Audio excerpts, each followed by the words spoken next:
Have an idea for a business and you're just not sure where to get started? Or maybe you've started, you're in the thick of it, but you're feeling overwhelmed at the idea of managing both family life and being a thriving entrepreneur. This is my top 10 list to ditch the overwhelm and step into that role that's been calling you to be a thriving entrepreneur, all while feeling more joy and less worry. My name's Lindsey Shipley. I'm a startup founder that I started in my living room and scaled all the way to a 7-figure acquisition in the boardroom. And today I'm going to be sharing my tried and true tips that help me keep my head above water, what I did when I hit those roadblocks. And trust me, it was all baptism by fire. I did not have it figured out from day one, but I'm hoping that these 10 tips can give you a little bit more of a shortcut, help you avoid some of the pitfalls that I fell into. And you're gonna wanna stick around to the end where I give you my 3 pro tips of what to do instead of quitting when times get tough on this entrepreneurial journey. So let's go ahead and get started. Okay, number 1, choose something you're passionate about. Otherwise, it's gonna be too easy to quit. Okay, what I mean by that is there are going to be these hurdles, there's going to be hard times, there are going to be so many no's on your road to being an entrepreneur that if you're not truly passionate about the subject and what you're delivering to your clients, the transformation they're going to get by using your product, it's going to be too easy to quit when times get tough. So make sure to choose something you're passionate about. So like me in my journey, I only quit my business 10, 12 times, right? Only to restart an hour later because I was so passionate about figuring it out and making sure I delivered that transformation for my customers, all while making money, serving more, while making sure that things were sustainable for me. Number 2 is launch ASAP, okay? And what I mean by that is don't spend days and weeks, months and years just fretting about the perfect product. Okay, Reid Hoffman, the LinkedIn founder, said something to the effect of, if you're proud of your first version, you launched too late, right? I look back on my first version and I'm proud that I got it out there, but oh my goodness, my final product was so much different and more valuable to my customers than my first, but my first did serve, right? And it did create a transformation in some way. So get your product out there, and then the number one thing you can do is get FaceTime with your first customers. So get them on Zoom calls, send out surveys, get feedback on your social media channels, right? And get the FaceTime, get the feedback, and then iterate. So feedback plus iteration is gonna equal your very best product. Okay, a great product is your number 1 marketing tool. Okay, so make sure that you're not just get it out there and forget it and spend time on ads and everything else.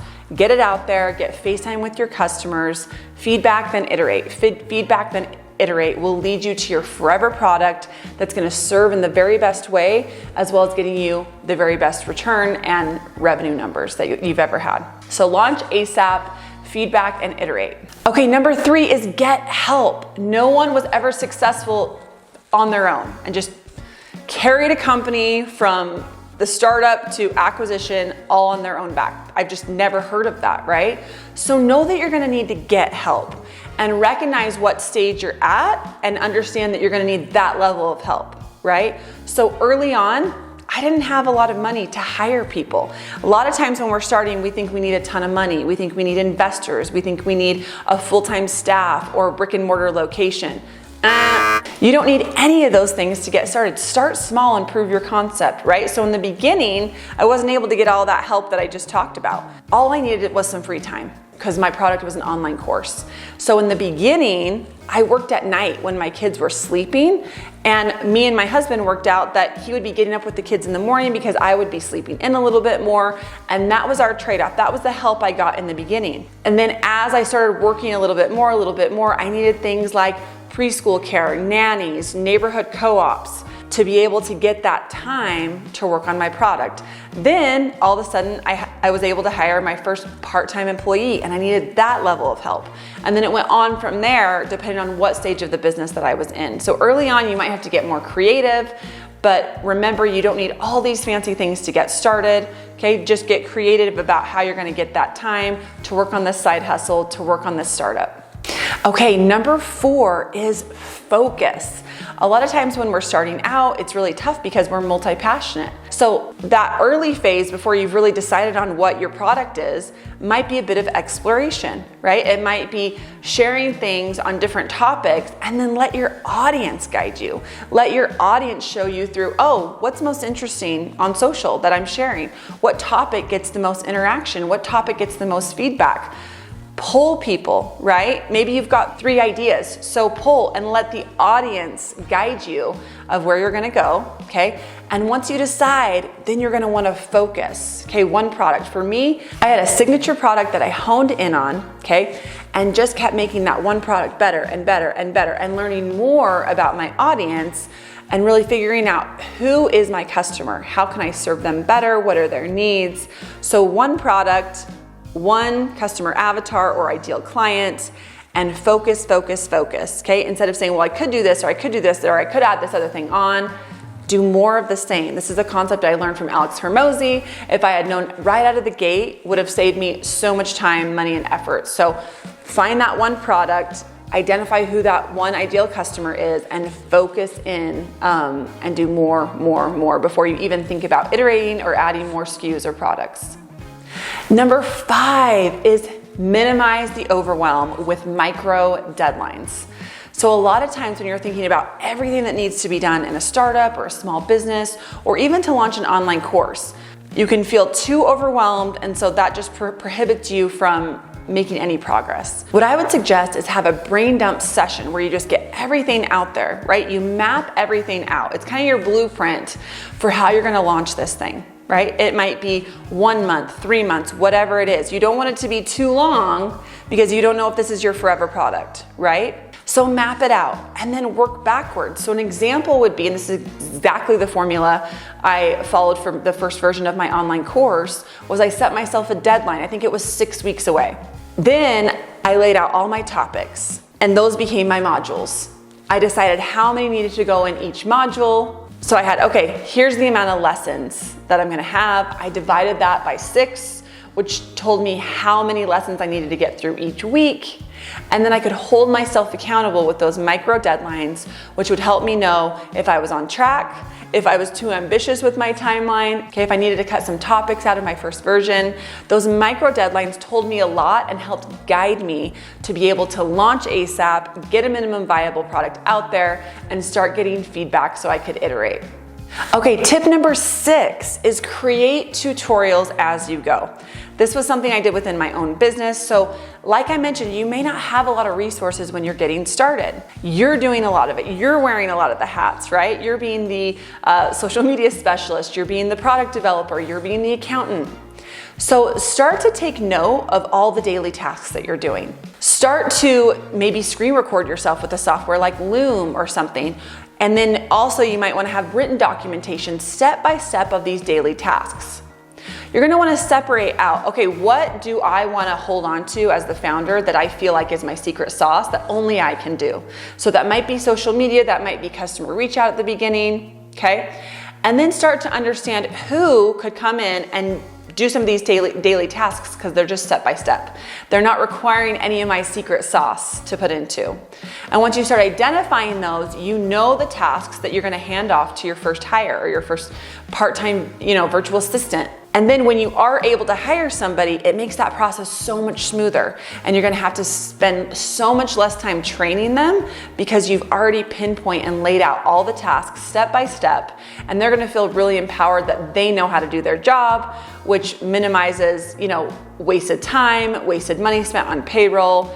So you can really have a seamless transition with your first hire. And what I would add with that too is that when someone needs to move on, so someone you've hired needs to leave for another job, they're taking a break, or I had someone go to law school that was working for me that I really loved. It's not like you have lost everything, you have to start over. You've got this amazing training manual that someone can come right in behind and pick up where they left off.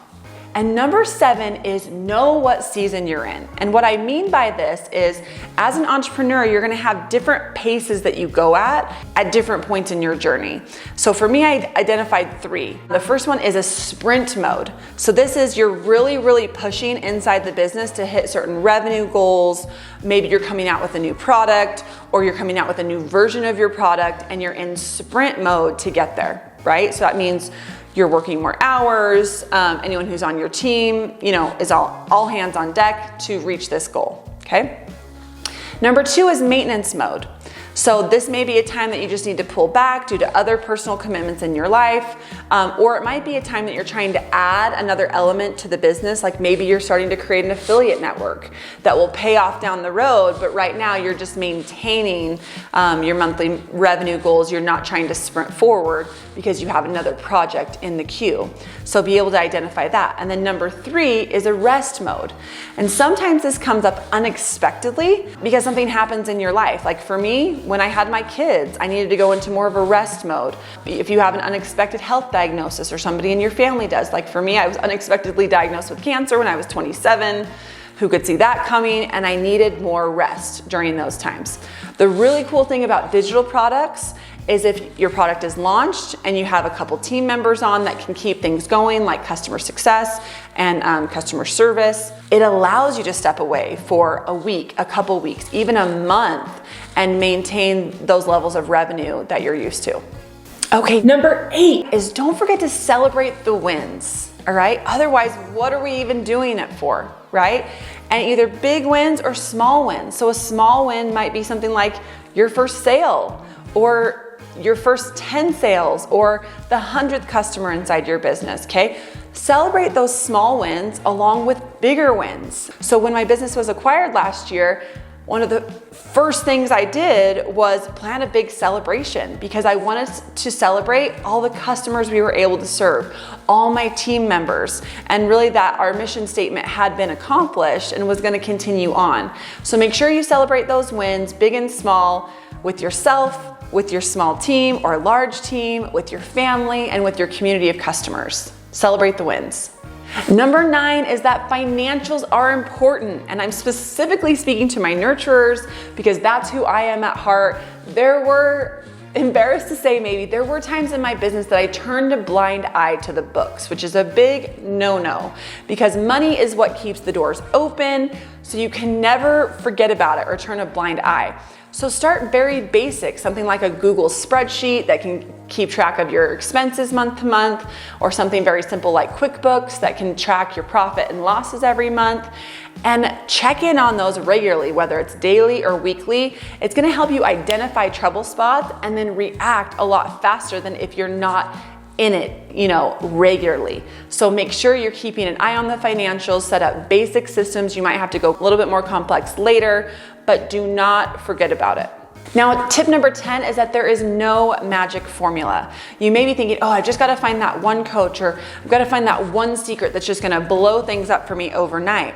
There's no magic formula. The secret to success, the key to turn the lock, is to keep moving forward.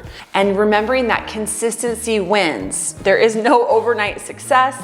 It's showing up consistently, learning and iterating. I had a client I was working with recently. We were working on webinars to get him more consistent revenue inside his business. And he said to me, well, I'm guessing I'm gonna have to do this webinar 2 or 3 times to make sure I get it right. And I paused and I looked back at him. I said, you mean 200 or 300 times, right? So consistency, repetition, getting those reps in is really what's gonna make all the difference on your road to success, okay? And I remember inside my business, I was maybe 5 or 6 years in, and I started to kind of almost get sick of what I was talking about. Like, oh my gosh, I've said this a million times. Is anyone listening? And I remember my mentor, my coach at the time, said, this is the very beginning of when people are listening. When you get sick of what you're saying, or you think you've said it a million times, that's the very first time that people start to pay attention and start to look to you as a thought leader. So there's no magic formula. There's not one coach out there who's gonna be able to tell you everything you need to know. I started to recognize that people specialize in things, and I might go to one for email marketing. I'm gonna go to somebody else for social media content creation. I'm gonna go to somebody else for my offer. Okay, and the more that people said that they were a one-stop shop was more of a red flag that they weren't the right person to work with, right? Okay, so no magic formula, keep moving forward. Okay, so here are my pro tips. Glad you stuck around for these. And like I said, you're gonna hit roadblocks. There's gonna be times you wanna give up. Here's 3 things that you can do instead of giving up when times get tough or you hit a friction point or roadblock in your entrepreneurial journey. Number 1 is adjust your deadlines. Okay, so maybe you were hoping to hit it by the end of the month, but this project you're realizing is gonna need to take 2 months. So adjust your timelines, give yourself a little bit more wiggle room, slow down, but keep going. Number 2 is rest or take a break. We're human. Sometimes we get burned out. It's okay to step away and come back. That doesn't mean you need to throw everything in the garbage or say, oh my gosh, I'm not doing this anymore. Just say, it's okay, I'm gonna step away, I'm gonna refresh, I'm gonna rest, and then I'm gonna come back to it when I'm ready because I know I'm so passionate about this. I put so much work into it. I'm just gonna take a rest, take a break, I'm not gonna quit. And then pro tip number 3 is to phone a friend. I did this many times throughout my business, times where maybe I was feeling a little burned out or I was having a really hard time making a tough decision. And I called people, I reached out to people who were maybe a chapter or 2 or 10 ahead of me in this entrepreneurial game. And I said, this is what I'm struggling with. Do you have a similar, friction point that you can remember? What helped you get through it? And the right mentors are never gonna make that choice for you, but they're gonna lead you on the path so that you can make the choice for yourself, because that's when we're gonna feel more invested, that's when we're gonna take more ownership, is when we make those tough choices on our own. Hope you enjoyed this video. Make sure to subscribe. See you next time. Bye.